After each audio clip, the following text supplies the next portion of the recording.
Nestled in the Blue Ridge Mountains of western North Carolina stands a house whose very existence raises a question. A house with 250 rooms, nearly 175,000 square feet of floor space, approximately, for acres under one roof.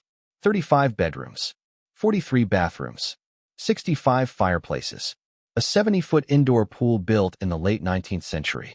This is not a hotel, not a royal palace, not a public building. This is a man's private residence. That house is called the Biltmore Estate. When George Vanderbilt completed it in 1895, the total cost of construction was approximately $6 million US. In today's currency, that figure would exceed $200 million. And what makes Biltmore special isn't just its size or its opulence, but a much simpler fact. Since then, no individual in the United States has ever rebuilt a similar structure for private residence. Not because Americans have become poorer, not because construction techniques have declined, not because architecture has lost its ambition. In fact, America today has more billionaires than at any other point in history. The combined wealth of the modern super-rich is far greater than it was during the Vanderbilt era. So the question is, why hasn't anyone built a second Biltmore? The answer doesn't lie in aesthetics. It doesn't lie in personal taste. And it doesn't lie in the sudden modesty of the rich. The answer lies in the complete shift in the world that allowed Biltmore to be built in the first place. A world where extreme wealth was not only accepted, but openly displayed as a sign of success and power. A world where the rich didn't need to hide their assets, didn't need to spread them across hundreds of legal entities, didn't need to calculate the political consequences of owning such a large house. Biltmore was born in a very brief moment of American history, when enormous fortunes existed almost untaxed, when labor was cheap and abundant, when public opinion still considered ostentatious displays of wealth natural, even admirable. That moment ended far faster than its builders ever imagined. Today, Biltmore stands there, towering amidst the mountains, like a disparate object from a world that has vanished. It is not just a large house. It is physical evidence of an economic and social order that has been completely replaced. And to understand why no one builds structures like that anymore, we cannot simply look at Biltmore as an architectural marvel. We must look at the system that created it and the forces that deliberately destroyed that system. The story of Biltmore is not the story of a house. It is the story of how power was once displayed and why today that power no longer wants to be seen. To understand why Biltmore could be built, we need to go back to America in the late 19th century, a period that historians later called the Gilded Age. It was a time when society appeared brilliant and prosperous on the surface, but beneath that facade lay profound wealth inequality and unprecedented power structures. Industrialization had transformed America at a frantic pace. Railroads connected the continent. Factories sprang up in every major city. Natural resources were exploited on an unprecedented scale. In that environment, a very small group of individuals could accumulate enormous fortunes in a single generation. More importantly, they could retain almost all of that wealth for themselves. For much of this period, the federal government did not tax personal income. There was no permanent tax system targeting the wealth of the rich. Income from industry, finance, or speculation can be accumulated almost untouched. Inheritance taxes, if any, are very low and easily avoided. Local property taxes are limited and not strong enough to put real pressure on enormous mansions. In other words, the social cost of becoming extremely wealthy is very low. In this context, wealth doesn't need to be hidden. On the contrary, it needs to be displayed. Building enormous homes is not just a personal choice, but part of a language of power. A grand mansion is not simply a place to live. It is a statement that its owner has won the fierce economic competition of modern America. Streets like Fifth Avenue in New York or summer resorts in Newport are not just residences of the wealthy. They are stages. Each house is a prop in a continuous social spectacle where families compete not by discretion, but by size, materials, and extravagance. The larger, more expensive, and more overwhelming, the more clearly social status is asserted. In that world, owning a palace is not considered offensive. It is seen as a logical consequence of business acumen, boldness, or simply a legitimate lineage. The laborers who serve in these houses are seen as a natural part of the social order. The gap between rich and poor is evident and rarely questioned at the national political level. It is in this environment that a structure like Biltmore is not only financially feasible, but also culturally justifiable.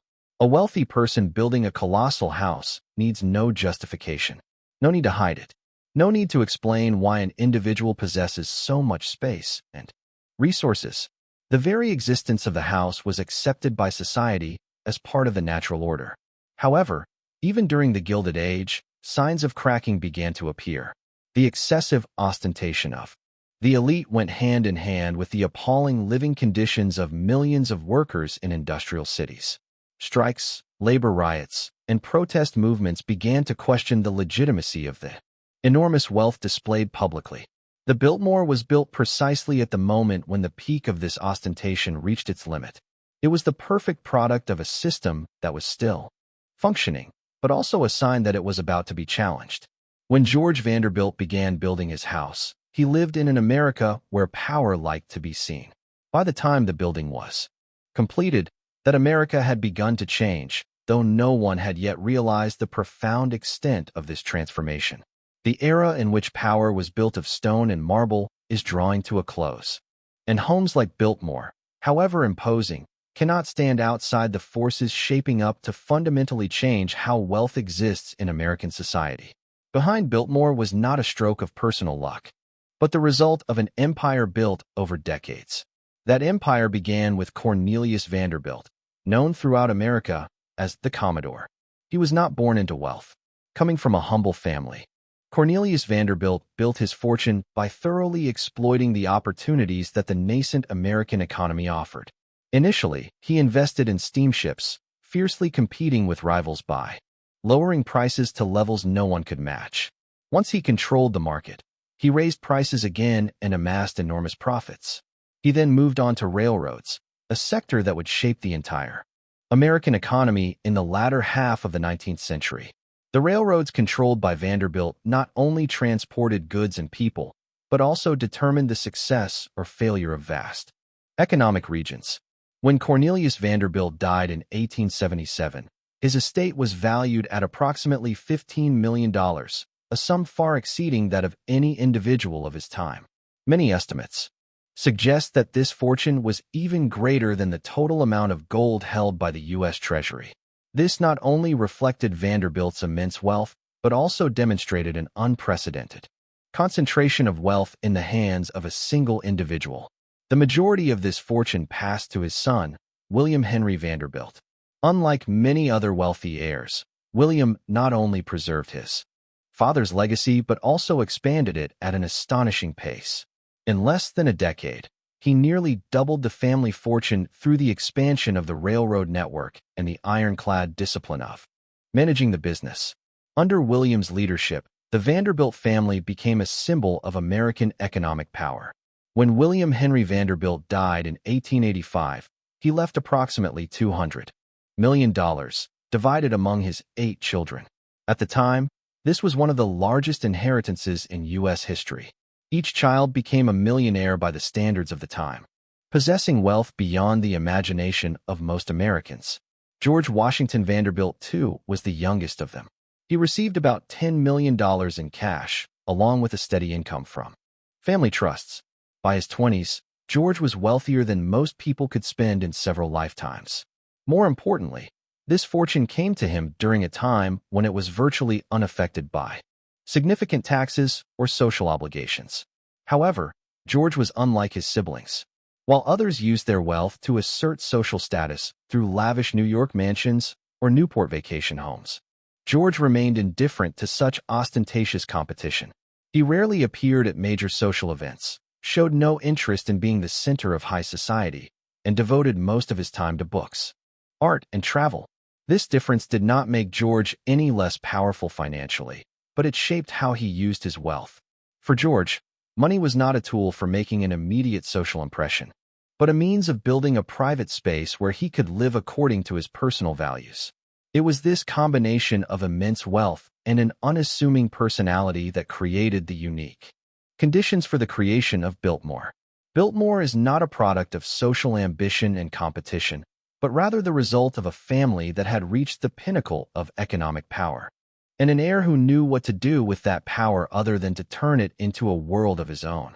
But it is precisely the origins of the Vanderbilt fortune, with its unprecedented concentration of wealth and almost no constraints from the state, that make structures like Biltmore an inevitable target of the political and social changes that were quietly unfolding. George Vanderbilt grew up in a family where money was ubiquitous, yet he didn't develop the same interests as those around him.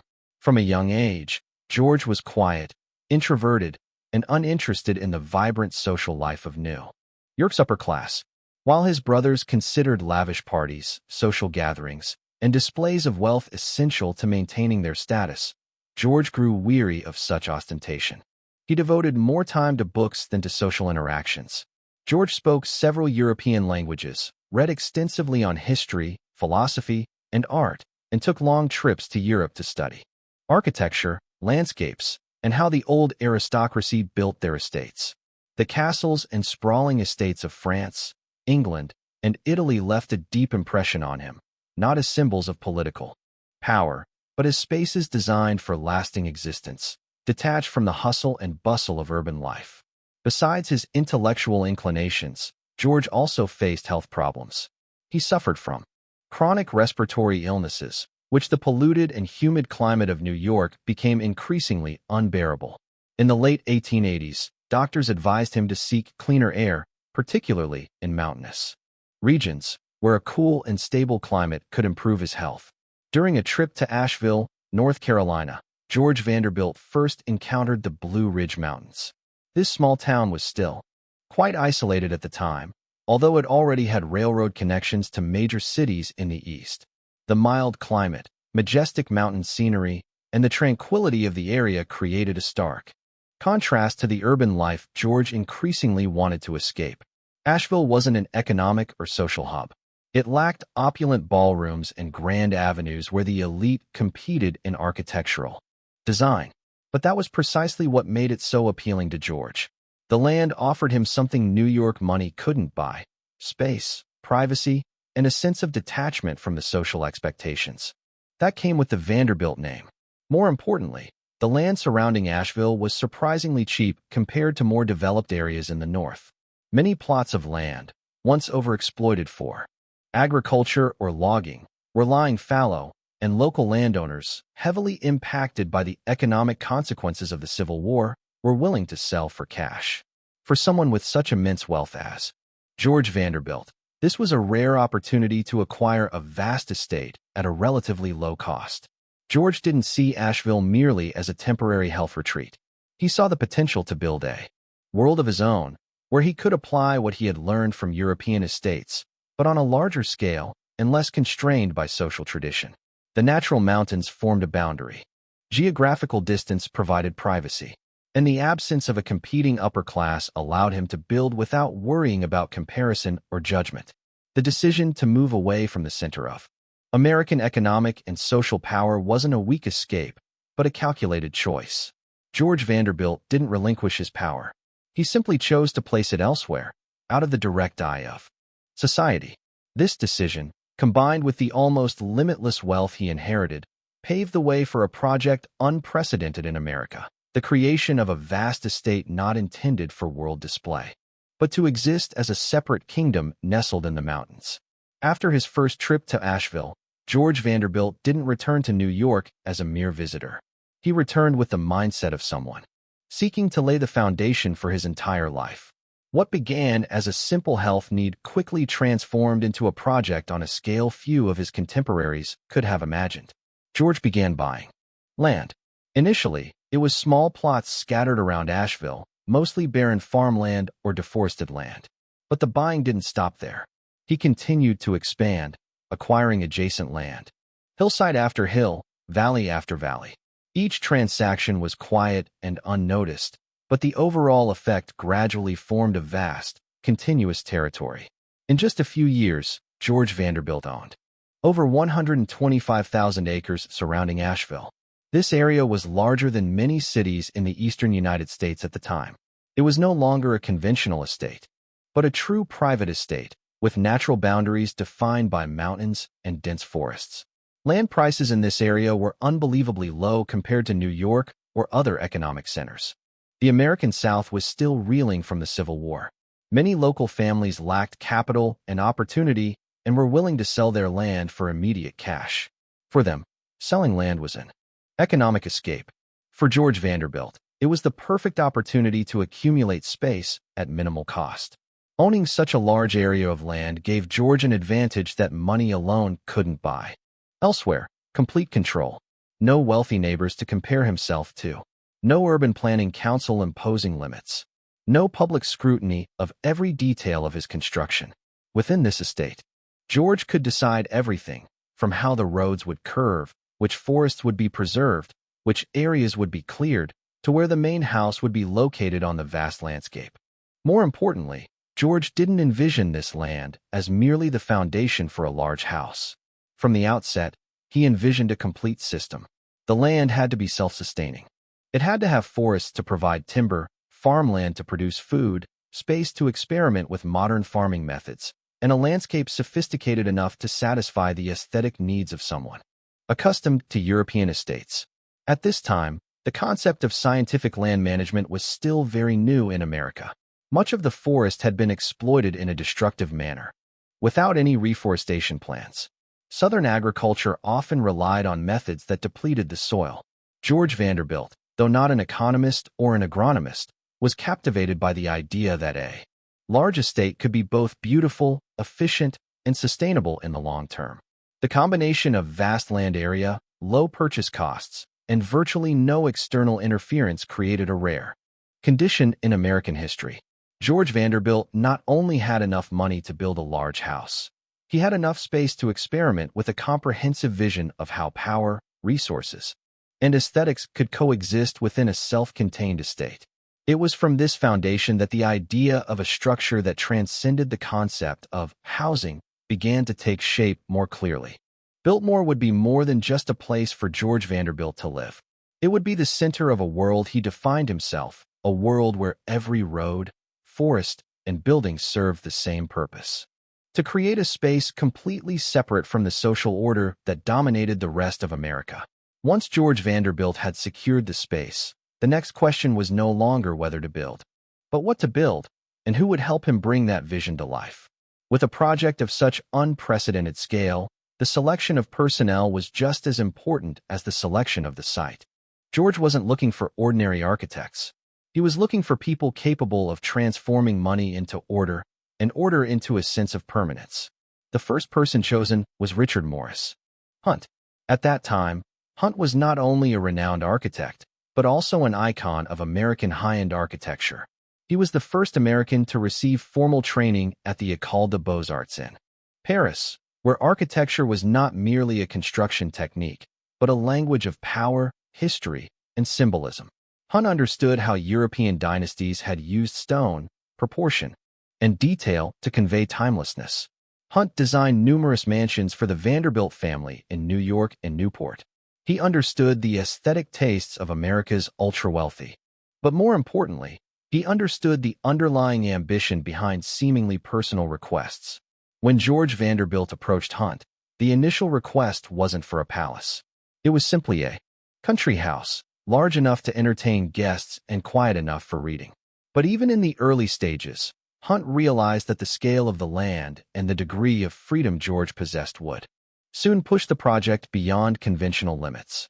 Alongside Hunt, George Vanderbilt commissioned Frederick Law Olmsted to oversee the landscaping.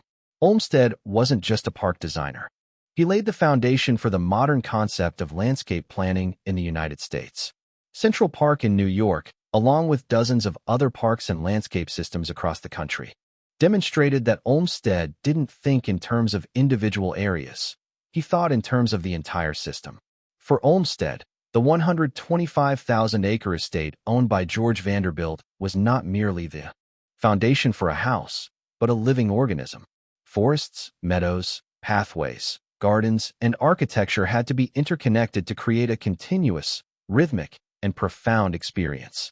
This was a completely different approach from simply decorating around an existing structure. The The collaboration between Hunt and Olmsted created something rare. Architecture and landscape no longer served as supporting elements, but became two halves of a single, powerful structure. The house would not stand alone in nature. It would be accessed through deliberately designed pathways, planted and managed forests designed to guide emotions, and carefully calculated open spaces to create an impression of vastness and control.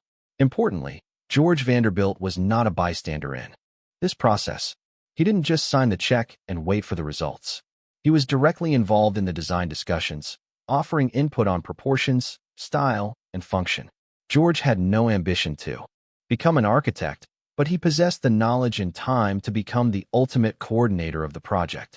In the world he was building, no decision was too small. Gradually, the project transcended the confines of a dwelling. The drawings became larger and more complex. The initial ideas of a comfortable home were replaced by a vision of a structure that could stand the test of time. French Renaissance architecture, particularly the castles of the Loire Valley, became the primary source of inspiration. This style was chosen not for fleeting ostentation, but because it evoked a sense of history, order, and enduring power. At this point, Biltmore was no longer merely a personal project. It became a quiet but clear statement. If forced to leave the center of American power, George Vanderbilt would not accept miniaturization. He would recreate that power in a new space, where architecture and landscape together asserted that his wealth was not merely enough to build, but enough to control a world designed according to his own will. Once the vision was established and the right people were chosen, Biltmore entered a completely different phase. It was no longer a story of ideas or blueprints. It was a story of earth, steel, labor, and time, transforming a vast estate in the North Carolina mountains into America's largest privately owned construction site. Required a level of organization and resource mobilization rarely achieved by a single individual. Work began in 1889, not with building, but with preparing for building. The mountainous terrain forced engineers to dig deep into the bedrock to create a solid foundation. Temporary roads were dug through the forest to transport materials. A separate railroad was built directly to the construction site, as there was no other way to efficiently transport the enormous quantities of materials needed up the mountain.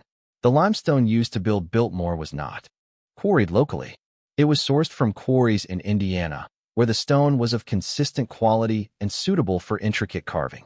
Each block was transported hundreds of miles by train, then lifted onto the mountain using a specialized transport system. From the outset, this decision made one thing clear. Cost was not the primary constraint of the project. Sustainability and symbolism were the top priorities. On the construction site, hundreds, then thousands, of workers labored simultaneously. Builders, stonemasons, carpenters, metalworkers, and sculptors were recruited from across the United States and Europe. Many of them possessed rare, traditional craftsmanship skills, trained in methods that industrialization was gradually replacing. Biltmore became a gathering place for craftspeople at the very peak of their time. The structure of the house was designed to last. Inside the stone walls, some over a meter thick, lies a load-bearing steel frame. A modern solution combining new technology with classic form. This combination allowed the structure to achieve its large scale while ensuring safety and stability. The roof, covering more than an acre, is slate-covered and supported by a complex frame, demanding absolute precision in construction. Throughout construction, George Vanderbilt was frequently present at the site. He didn't appear as a distant manager, but as a direct supervisor. Decisions about architectural details, spatial layout, and even the choice of materials for each area were carefully considered by him. For George, building Biltmore wasn't a financial investment, but the central project of his life.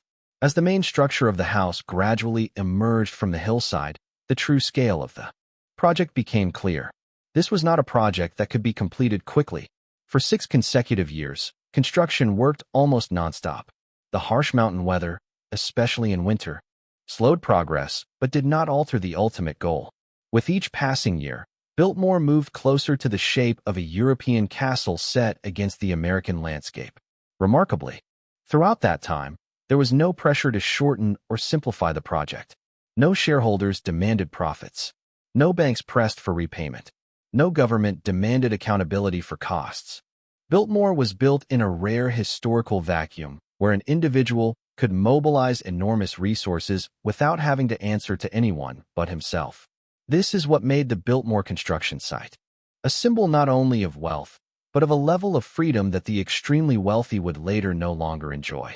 When the final stone walls were erected and the overall shape of the house emerged, clearly amidst the mountains and forests, Biltmore transcended the boundaries of a construction project. It became tangible evidence of an era in which power could be transformed into stone, steel, and space, without needing to be concealed or justified.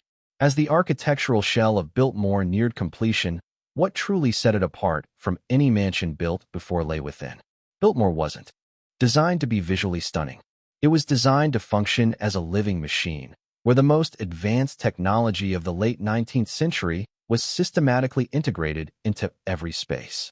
At a time when much of America still used oil lamps and individual charcoal stoves for heating, Biltmore was equipped with its own electrical system. A power plant was built on the site to provide light to the entire house. Each room had electric lighting, allowing for light control in a way that even many of the most luxurious hotels of the time couldn't achieve. Light was no longer dependent on fire or individual fuel, but became part of the infrastructure. A central steam heating system was designed to distribute heat throughout hundreds of rooms via a complex network of ducts. Instead of having to light fires in individual fireplaces to keep warm, the temperature of the entire building could be regulated from a central area. This not only provided comfort, but also significantly reduced the labor required for the strenuous and continuous work that large mansions previously had to endure. The Biltmore also featured an electric intercom system, allowing different areas of the house to communicate without the need for people to run through corridors hundreds of meters long. 2 elevators were installed to transport people and goods between floors, a detail that clearly shows that the building was not only focused on luxury, but also on operational efficiency. Even the auxiliary spaces reflected modern thinking. Food storage areas were designed with cooling systems to preserve meat, dairy, and produce, at a time when home refrigerator technology was not yet widespread. The kitchen wasn't a single room, but a complex of specialized spaces, allowing for the preparation and serving of large meals without disrupting life in other areas of the house. The recreational amenities inside Biltmore further highlighted the disparity between George Vanderbilt's world and the rest of American society at the time. A 70-foot indoor swimming pool was built in the basement, tiled with imported tiles and designed to the standards of European saunas. A bowling alley with specialized equipment allowed for entertainment in an enclosed space, independent of weather or season. A gymnasium was set up to cater to new concepts of physical health. All these spaces weren't built to serve the public. They weren't intended to generate profit. They existed to cater to a lifestyle accessible only to a very select few in the world. In Biltmore, technology wasn't used to increase productivity or expand markets. It was designed to optimize comfort, control the environment, and eliminate inconveniences that money could solve. Behind that comfort lay a complex operating system. Over 80 people worked on the estate to maintain the daily operation of the house and its surroundings. From chefs, butlers, and maids to mechanics, electricians, and maintenance staff, each person played a specific role in this enormous machine. The top floor of Biltmore was reserved for the servants' quarters, completely separate from the living space of the owner's family. Biltmore, therefore, was more than just George Vanderbilt's residence. It was a system of constant resource consumption, where money was transformed into comfort, order, and a sense of absolute control. Each day, this house consumed vast amounts of labor, fuel, and supplies to maintain the perfect state it was designed to represent. At the time of its completion, Biltmore represented the pinnacle of a model of life based on the concentration of wealth and labor on an unprecedented scale. But that very level of perfection also concealed a fundamental problem. The larger and more sophisticated a machine is, the more expensive it is to operate. And in a rapidly changing world, the question was no longer whether Biltmore was modern, But whether such a machine could endure when the economic and social conditions surrounding it began to shift in entirely different directions. By 1895, after 6 years of continuous construction, Biltmore was finally complete enough to be used as an official residence. George Vanderbilt chose Christmas Eve to open the house for the first time to his family and a select few guests. Against the snow-covered backdrop of the Blue Ridge Mountains, Biltmore appeared exactly as it had been designed, a European castle in the heart of America. Inside, electric lights illuminated the expansive corridors. The rooms were decorated with art and furniture imported from Europe. The grand hall soared through multiple levels, creating a sense of both awe and order. The large ballroom, with its high ceilings and long dining tables, was ready to host parties that would require dozens of people working behind the scenes. In terms of form, Biltmore was an absolute success. It achieved every goal George Vanderbilt had set. It was large enough to be impressive, sophisticated enough to avoid ostentatious display, and modern enough to offer a level of comfort few places in the world at the time could match. At 33, George Vanderbilt had built the largest private residence in U.S. history. But it was at this peak that the fundamental problems of Biltmore began to surface.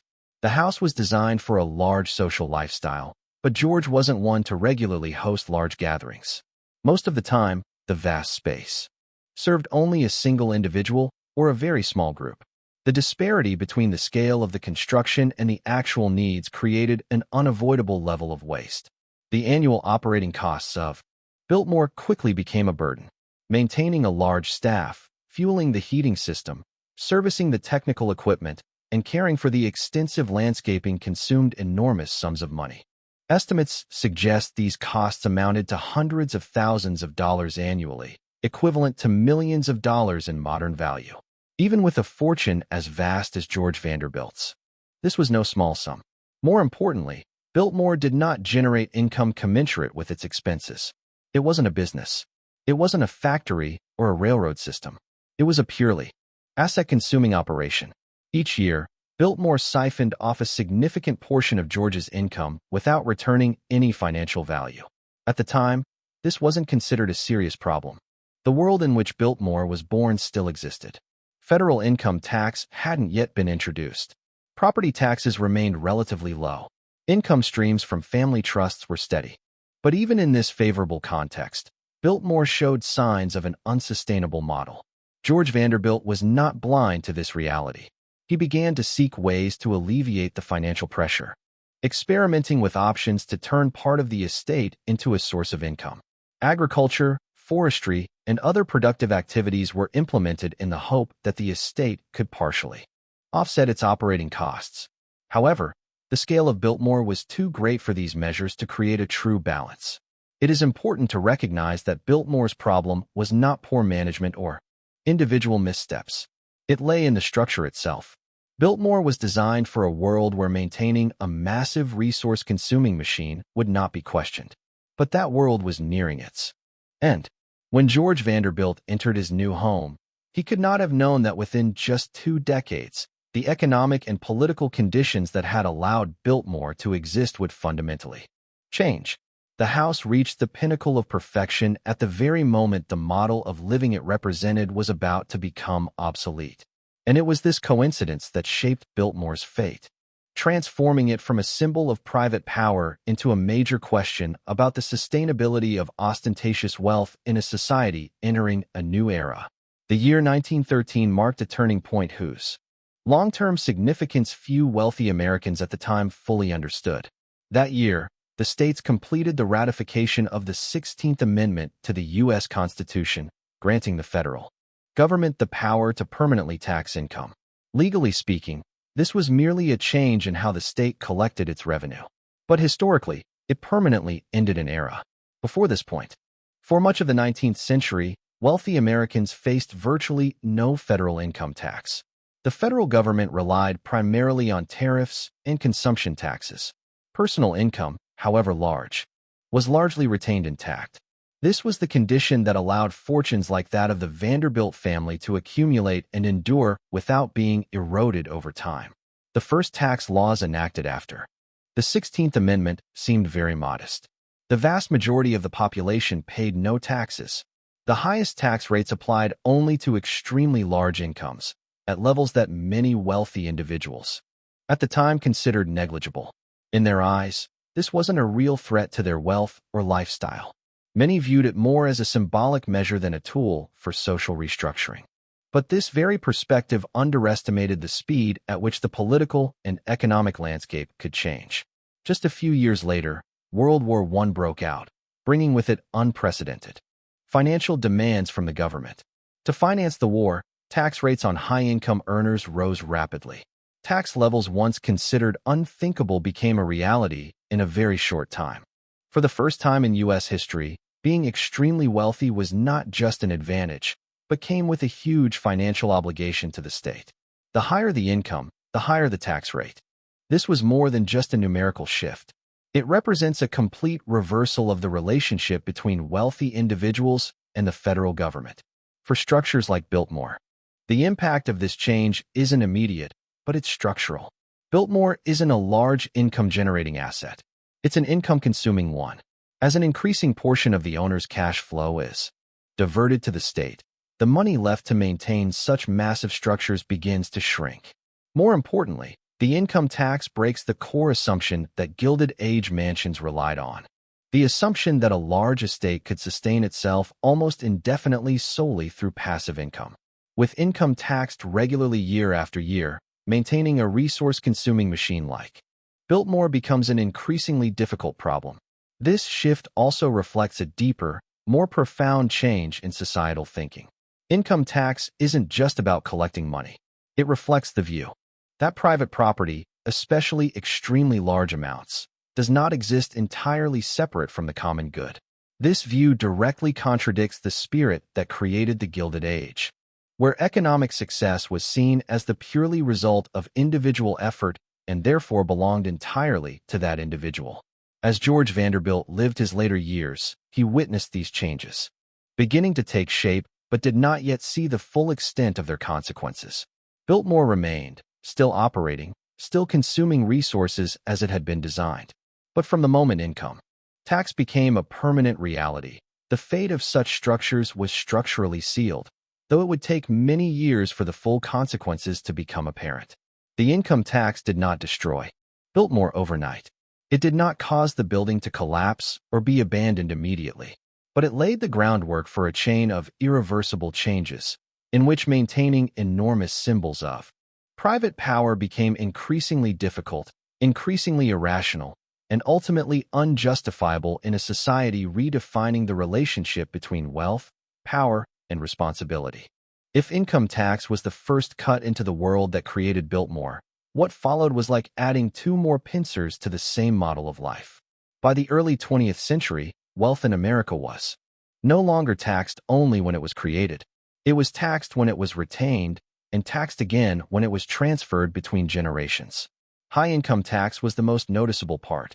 As tax rates surged during and after World War I, the flow of money that the super-rich once considered almost limitless began to shrink noticeably.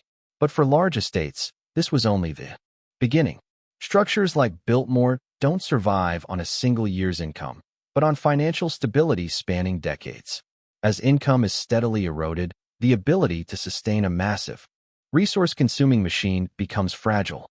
The second pincer appeared in the form of inheritance tax. In 1916, the federal government first imposed a direct tax on assets upon an individual's death. Initially, this tax was relatively low and only applied to very large estates. But like income tax, inheritance tax quickly increased over time. By the 1930s and 1940s, the highest tax rates had reached levels that could wipe out a large portion of a family's assets in a single transfer. For families owning enormous mansions, this created a structural problem. A large house could not be easily divided among heirs. It could not be sold piecemeal while retaining its original function. When the owner died, the heirs faced not only personal loss, but also a huge tax bill to pay in a short period. To pay the tax, they were forced to sell assets, sell land, or take out loans. In many cases, the mansion itself becomes an uninheritable burden for future generations. The third, less noticed but equally important, pinches property tax at the state and local levels. As cities and local governments expand public services, they need a steady stream of revenue. Large, easily identifiable, and immovable mansions become ideal targets. Property values are reassessed, tax rates increase over time, and the cost of owning a massive home steadily escalates, regardless of whether the owner's income increases proportionally. The combination of these three factors creates an environment entirely different from the Gilded Age. A wealthy individual now has to pay for making money, pay for keeping money, and pay for leaving money to their descendants. In this context, maintaining a mansion that generates no income but constantly incurs expenses and tax obligations becomes an increasingly financially unviable decision.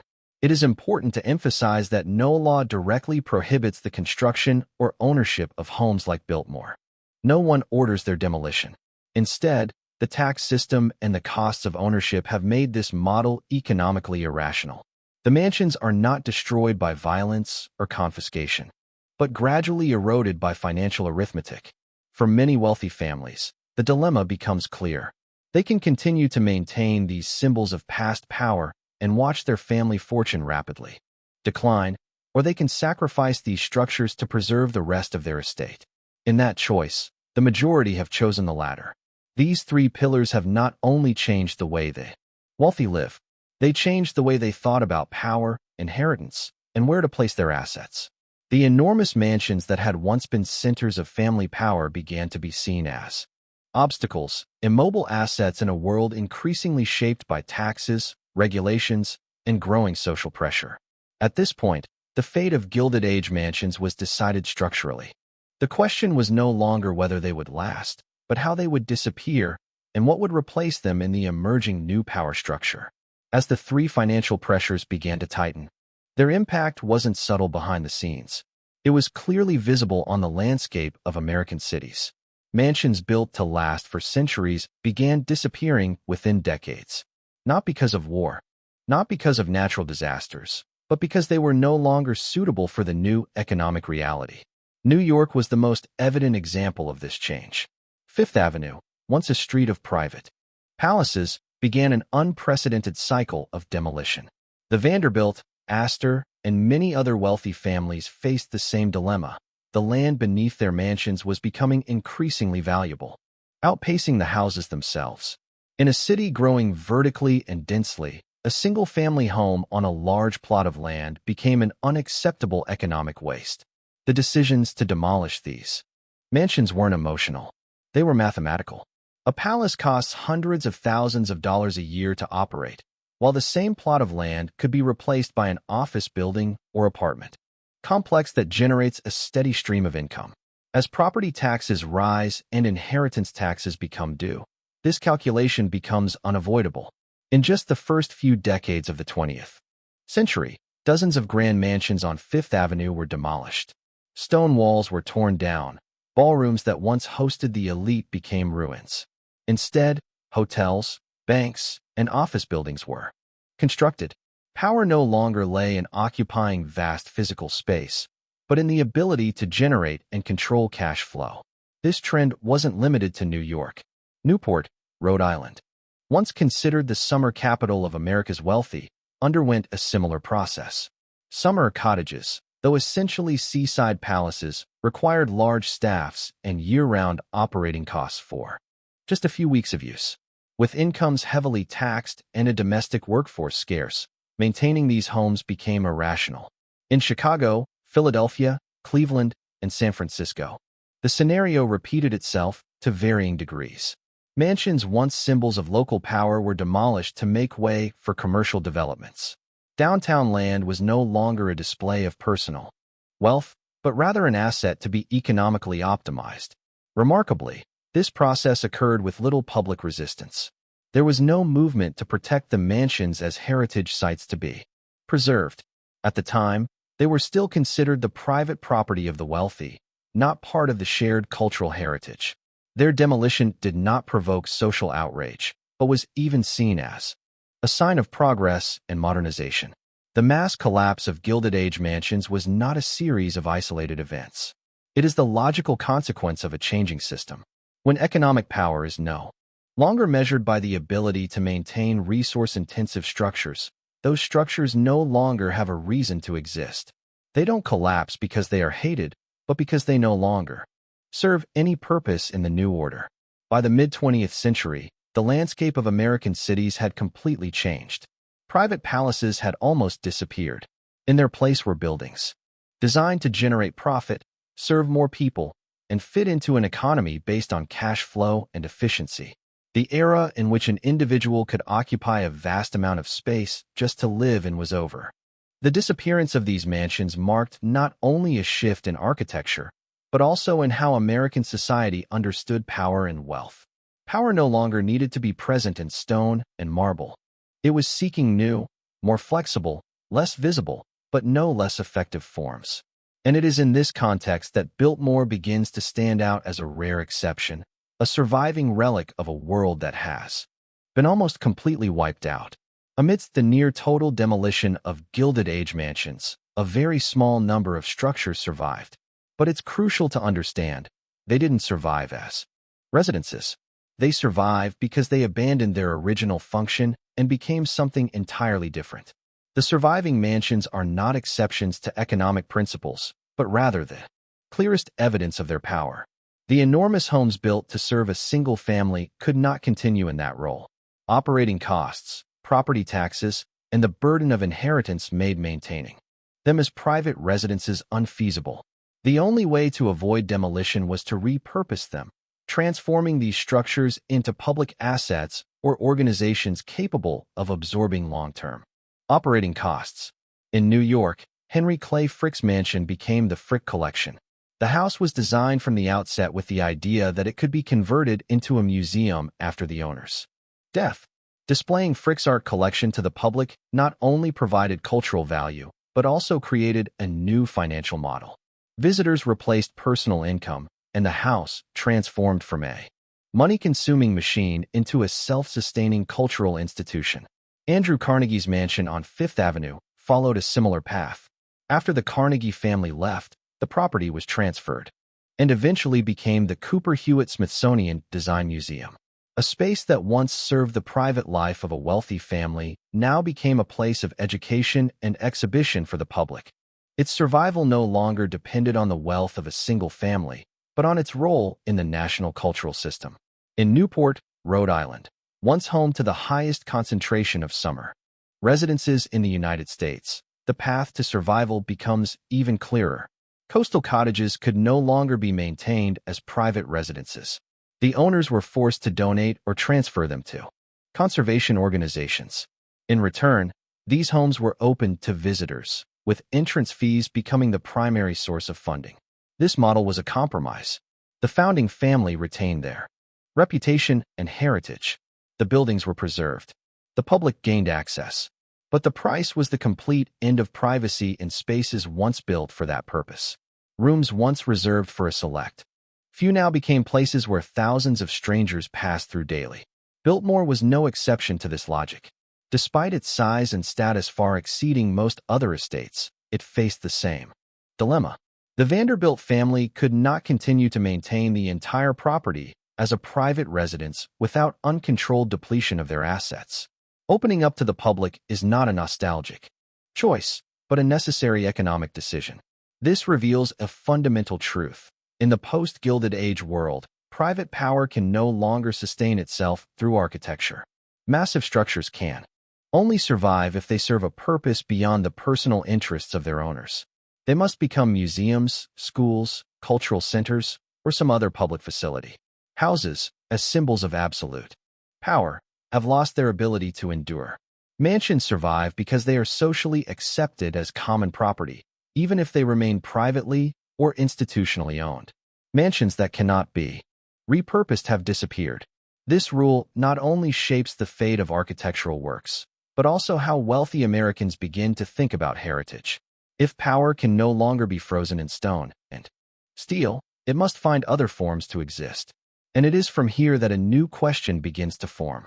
If the super-rich are no longer building palaces to assert their status, where are they placing their power and wealth? The answer to that question will lead us away from the world of Biltmore and into the world of modern billionaires. where power is no longer measured by floor space, but by the extent of their intangible influence on society. If you place George Vanderbilt next to a modern-day billionaire, the surprising thing isn't the difference in wealth, but how that wealth is displayed. America's richest people today possess far greater fortunes than the giants of the Gilded Age. But they don't build palaces like Biltmore. They don't leave behind colossal physical structures as a testament to their power. This isn't due to a lack of ability. Many modern billionaires could easily build larger, more expensive, and more technologically advanced structures than any 19th century mansion. The disappearance of private palaces isn't the result of moral restraint or a change in aesthetic taste. It's the result of a much colder, more pragmatic calculation. In the modern world, a palace is no longer an asset. It's a burden.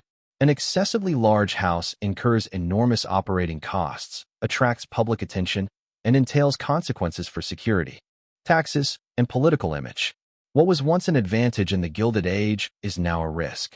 Modern billionaires understand that power no longer lies in occupying vast physical space in a single location. Power lies in mobility, dispersion, and remote control. Instead of building a single palace, they own multiple properties in different areas, each serving a specific purpose. And rarely anyone is large enough to become a prominent landmark. Today's super-rich homes, while large by standard, are designed to avoid ostentation. They are often shielded from public view, set deep within expansive grounds, or blended into the surrounding landscape. Instead of towering halls and awe-inspiring facades, priority is now given to privacy, security, and control over the living environment. Another significant shift lies in how properties are owned. In the Gilded Age, palaces were directly linked to the owner's name. Today, billionaires' real estate is often under the ownership of intermediary entities such as limited liability companies or trusts. This not only offers tax and legal benefits, but also blurs the link between the individual and the property in the public eye. This dispersion reflects a clear strategy. Instead of concentrating all power and attention on a single physical symbol, the modern super-rich fragment their presence. No single point of interest is prominent enough to become a target of criticism, special tax policies, or social outrage. More importantly, in an economy based on financial assets and intellectual property, real estate is only a very small part of a billionaire's overall power. Housing is no longer the center of family power. It has become a utility, a temporary dwelling within a network of assets and influence spanning multiple sectors and countries. The disappearance of the palace does not mean the disappearance of inequality. On the contrary, it shows that inequality has changed shape. Power no longer needs to be expressed in stone, steel, and floor space. It is encoded in shares, in algorithms, in control of systems that millions, even billions, of people depend on every day. Looking back at Biltmore from this perspective, it appears as a relic of a more naive era, when power believed it could stand firm by carving itself into the landscape. The modern super-rich no longer believe that. They understood that the most enduring power is power that doesn't need to be seen. And it was this shift that permanently ended the era of private palaces, replacing it with a far more sophisticated, flexible, and elusive form of power. When the palace disappears, what replaces it is not simplicity, but deliberate concealment. The modern super-rich don't give up luxury. They only give up letting that luxury be seen. In today's world, the greater the power, the greater the tendency to retreat from public view. An oversized house is not just a symbol of wealth, but a signal. It tells society who owns the property, where, and to what extent. In the modern context, that's a form of information the super-rich no longer want to provide for free. Personal security, family safety, and risk control become top priorities. Since the beginning of the 20th century, especially after shocking kidnappings and political protests targeting the wealthy, being too easily identifiable has begun to be seen as dangerous. A palace is not just for admiration. It also attracts the attention of opportunists, opposition groups, and a public increasingly sensitive to inequality. The ostentation, once a sign of victory, now becomes an invitation to risk. The new strategy therefore focuses on dispersion and concealment. Instead of a Single structure. The super-rich build large estates with many smaller structures, each serving a distinct function.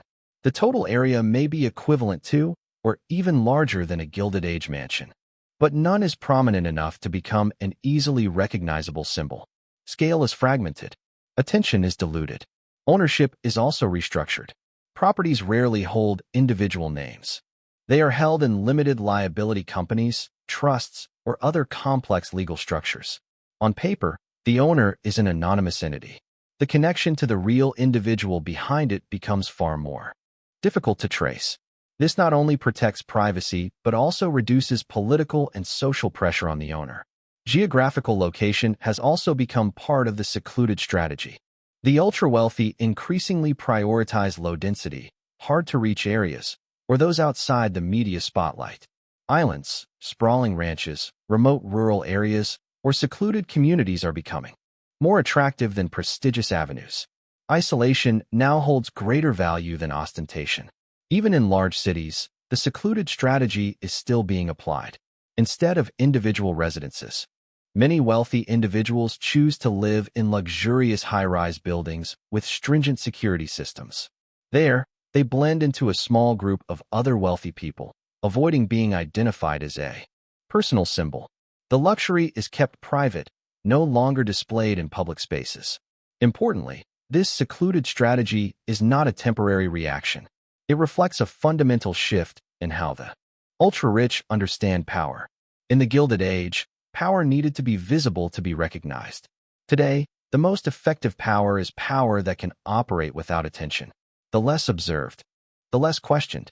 When compared to Biltmore, the contrast becomes clear. George Vanderbilt built a structure that placed himself at the center of the landscape, accepting that the world could see his scale and ambition. The modern ultra-rich do the opposite. They strive to make themselves an inconspicuous part of the landscape, or even disappear entirely from it. This shift doesn't diminish their power. On the contrary, it makes that power more enduring, more flexible, and harder to challenge. When wealth is systematically hidden, questions about its origin, scale, and impact become more difficult to ask. And in that world, palaces not only become obsolete, it becomes dangerous for the owner themselves. When palaces are no longer the ideal place to hold power, the natural question arises: where has the money gone? The answer lies not in the architecture, but in the invisible structures shaping modern society. The super-rich are constantly spending money. They simply change where they place it, from projects that consume wealth to systems capable of generating and sustaining long-term influence. One of the most important destinations for this flow of money is large-scale charitable foundations. On the surface, this is a shift from personal accumulation to serving the public good. But structurally, these foundations represent a new form of power. Assets transferred to the foundation are no longer subject to inheritance tax. Income from the foundation's investments is often tax-exempt. And more importantly, the founder and their family often play a decisive role in allocating those resources. Unlike a palace, a charitable foundation does not stand still in space. It operates transnationally, impacting education, healthcare, scientific research, and public policy. Decisions made in the fund's boardroom can affect millions, even hundreds of millions, without going through any elections. Power here doesn't need to be displayed. It's exercised through funding, conditions, and strategic priorities. Another channel of money is media ownership. Acquiring newspapers, magazines, and news platforms isn't a high-yield investment in the traditional sense, but it offers something else entirely: the ability to shape the narrative society tells of itself. Compared to building a palace, the cost of owning a major media outlet is small, but the influence it creates far surpasses any architectural construction. In the modern world, the greatest power lies not in controlling land, but in controlling the flow of information. Technology platforms, social networks, and digital infrastructure have become centers of wealth and influence on an unprecedented scale. An individual or a small group can control systems that billions of people depend on to communicate, shop, work, and form opinions. Compared to Biltmore, these platforms lack grand facades or towering halls. They exist as source code, servers, and algorithms. But it is precisely this invisibility that makes them effective. They don't need to impress with overwhelming force. They impact continuously, subtly, and almost inevitably. Importantly, these systems not only preserve wealth, but also amplify it. A palace costs money to exist. A platform or investment fund generates new cash flow.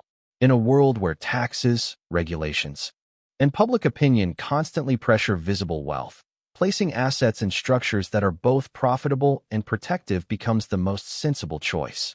This shift also changes how legacies are built. Instead of leaving a physical structure for future generations, the super-rich leave behind institutions, funds, and systems that operate according to their own logic. These legacies require no maintenance through manual labor or fuel. They exist through law, finance, and technology. From this perspective, the disappearance of the palace is not a sign of decline, but rather a sign of evolution in how power protects itself. The super-rich have learned that to survive in a world of increasingly intense scrutiny and criticism, power should not be carved into stone. It should be encoded into systems that much of society uses daily without realizing who controls them. Biltmore still stands, tangible and recognizable, but modern power has abandoned such forms.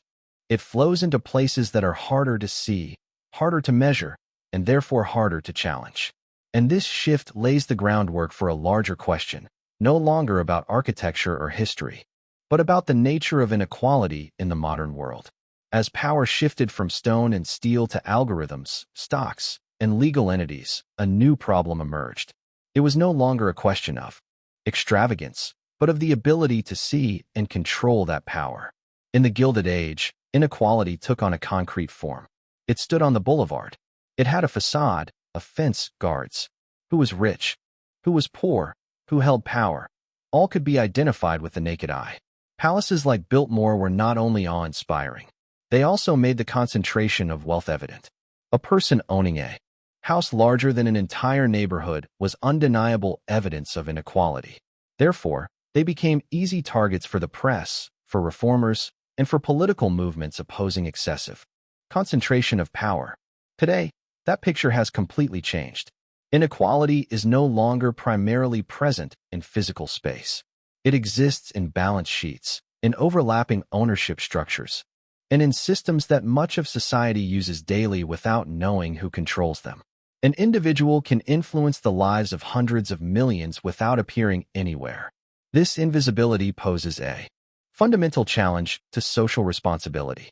When power has no clear shape, questioning becomes more difficult. Who is accountable when a technology platform shapes how people access information? Who is accountable when a private fund influences health, education, or environmental policy on a global scale? These decisions are not made in parliamentary buildings, but their impact is profoundly public. In the past, the display of wealth inadvertently facilitated democratic responses.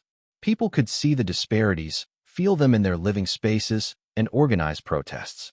Investigative journalism had clear objectives. Legislators have specific targets to aim at when proposing new taxes or regulations.